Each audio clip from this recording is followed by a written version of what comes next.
j'ai en tête qu'on descend le drapeau français et on monte le drapeau ivoirien pour la première fois, vers minuit, le 6 août. Et celui qui descend, on dit amener le drapeau français, c'est le plus jeune capitaine de l'époque, je crois, c'est aujourd'hui le général Ouassena Koné, qui descend donc et qui monte, et en même temps, on entend pour la première fois l'abidjanaise.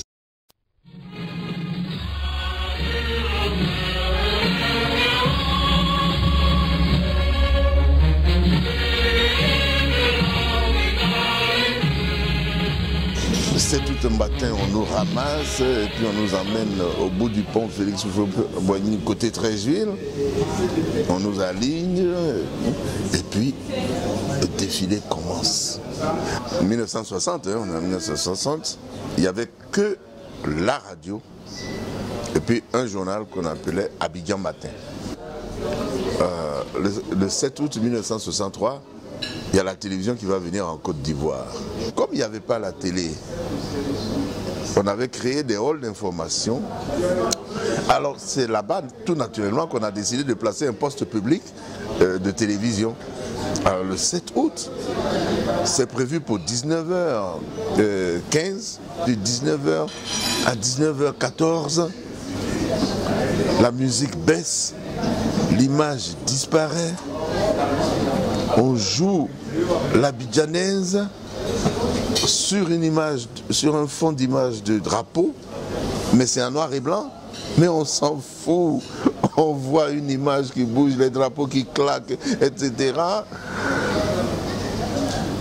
Et puis apparaît l'image merveilleuse d'une jeune fille. C'est la première personne, tous sexes confondus, ivoirienne, qui apparaît sur un écran de radio où on voit la personne qui parle, c'est-à-dire la télévision. Elle s'appelle Fatou Sidibé. 1966, 6e sillon. Il était organisé à la télévision ivoirienne où Georges Taï Benson était là avec Ben Soumaoro. Ils étaient là tous. Bon, je vais oublier peut-être certaines sommités de la RTI, mais je sais qu'ils ont dû créer une émission musicale pour essayer de mettre en valeur le patriotisme sur le plan de la chanson. Et puis il y avait la famille Jean-Baptiste là, ceux qui ont chanté « Soyez bénis », cette famille-là. Voilà. C'est eux qui ont été les vainqueurs de cette édition-là. Et on a pris leurs chansons pour en faire un hymne à la Côte d'Ivoire, quelque part, pour chaque fois mettre en exergue les prouesses de feu Houphouët-Boigny. Voilà. Yedawa si ye nana Boigny, Côte d'Ivoire mamombe kwabe yomo. Soyez bénis, grand Houphouët-Boigny. Les jeunes gens de Côte d'Ivoire vous remercient. Soyez loués, grand Houphouët-Boigny. Les jeunes gens de Côte d'Ivoire vous remercient. 6 ans d'indépendance nous contemplent. Dans l'ancienneté de réalisation, auteur de liberté de notre pays. Nous glorifions, nous glorifions. Mais le grand souvenir de construction et de développement que je retiens, c'est le principe des fêtes tournantes. Ces fêtes-là, c'est dommage, ces fêtes-là ont doté beaucoup de régions de notre pays d'infrastructures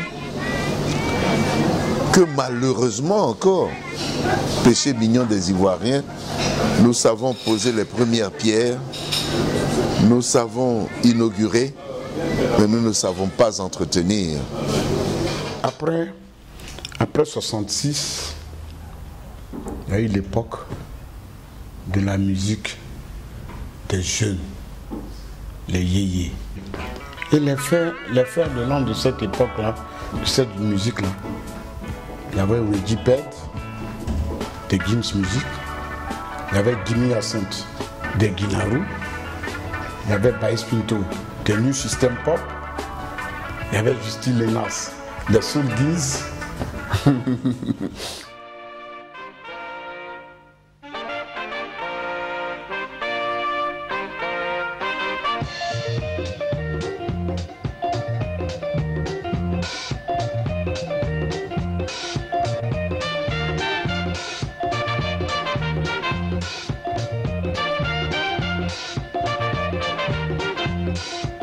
eu pour ami d'enfance Georges Kwaku, depuis Bouaké, l'actuel directeur artistique des Wailers de Bob Marley en Jamaïque.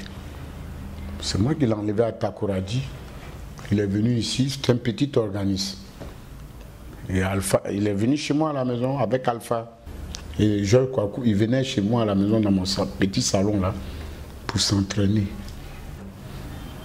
Ah, il venait chanter ces chansons que tout le monde, les premières chansons là, c'est les Bintou Werewere. Moi c'est Coco du Rock qui m'a marqué.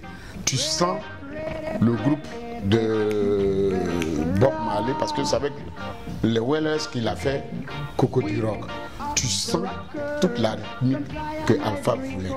C'est ces chansons là qui ont propulsé Alpha sur l'international. Coco, Coco, Coco,